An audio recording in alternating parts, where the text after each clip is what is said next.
When you feel like you're starting to get sick, you immediately rush to the doctor for treatment. Whether it's something serious or just something small like the flu, your first thought usually is, I need to get help. But when it comes to your mental illness, this usually isn't the case. Now, even though an estimated 1 in 5 adults experience some form of a mental illness at some point in their lives, only about 40% seek treatment. And of those who do seek treatment, they often wait a decade or more before they even ask for help. Most mental illnesses are treatable, or manageable at least in some aspect. But before we can support people to get help or to look for help themselves, we need to address a few common misconceptions about mental illness that often prevent people from getting help.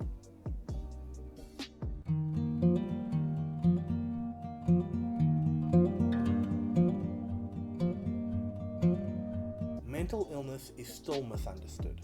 We've made huge gains in our understanding of mental illness over the past few decades. We've also made huge strides in treating mental illness with therapy, medication, and other supportive services. But according to a report from the National Academies of Sciences, Engineering, and Medicine, most people still believe that individuals with mental illnesses are dangerous and unpredictable. Media fuels these beliefs. That's in part because many stories about crime, especially the most violent ones, usually reference the individual's history of mental illness. And while it's true that many criminals do have a mental illness, most people with mental illnesses don't commit crimes. In fact, statistically, people with mental illnesses are more likely to be the victims. TV shows and movies also offer inaccurate portrayals of mental illness. Horror movies often include a mentally ill murderer going crazy, or treatment providers that are frequently portrayed as idiots. Or in other cases, it's the therapists themselves who are the evil ones. Think Hannibal Lecter. Without a doubt, those types of depictions influence how our culture views mental health. Fortunately, we've also made some progress in destigmatizing mental illness during the past decade. We're talking more about mental health issues, and our eyes are opening up to the fact that we're all vulnerable. Many celebrities have stepped forward to say that they themselves struggle with mental health issues as well. From Demi Lovato to Beyonce, they've both shared about their struggle with depression and brought a lot of awareness to the cause. The Players Tribune, which is an online magazine with articles put together by athletes, shared their experiences with mental illness as well. NFL player Brandon Marshall revealed that he's being treated for borderline personality disorder, a condition that is quite often misunderstood as well. NBA player Kevin Love shared about his experiences with panic attacks.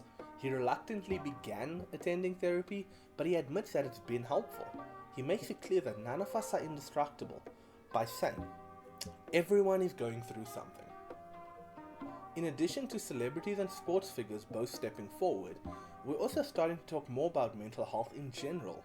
Some physicians are even starting to ask questions to screen patients for potential signs of mental health issues. Many school departments are becoming more aware of the signs of potential mental illness, and universities are becoming more adept at offering services to students in need of help. I'm so happy to see the progress we've made in just the last decade, but I'm also reminded of how much more progress we still need to make. Just like it's important to educate people on how they can take steps to stay physically healthy, diet, exercise, sleep, we need to talk about the steps that people can take to stay mentally healthy. Most people aren't ashamed to see a doctor to help them take care of their bodies. Hopefully someday, no one will be ashamed to see a therapist to help them take care of their mind.